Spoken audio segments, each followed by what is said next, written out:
I'm gonna explain this quick.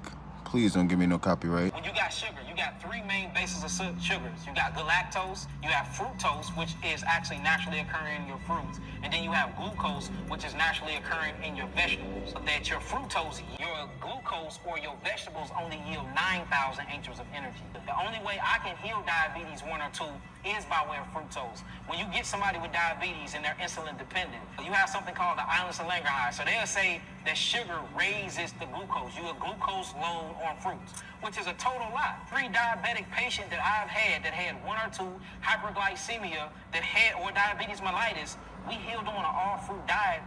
Now, this is the reason why. Fructose.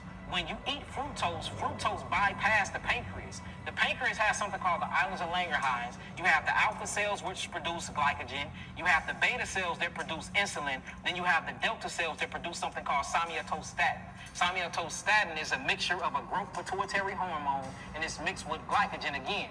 Well, in order to actually break down glucose and put glucose in the blood to penetrate a cell, that's what insulin does. Insulin is used as a key. Insulin is a key that take glucose, unlock the cellular membrane, and then the cell swallows the glucose and eat it. Then it gets actually broken down and metabolized by something called the mitochondria, and then you yield something called ATP, ADP, and AMP, triphosphate, adenosine monophosphate, and adenosine diphosphate. This is the energy. So we talking about carbon. Carbon is on your periodic table. All carbon is sugar. Sugar breaks down into carbon. Carbon, what happens is you eat some sugar, right? You will eat the sugar. Once the sugar gets converted in the body, it is CHO.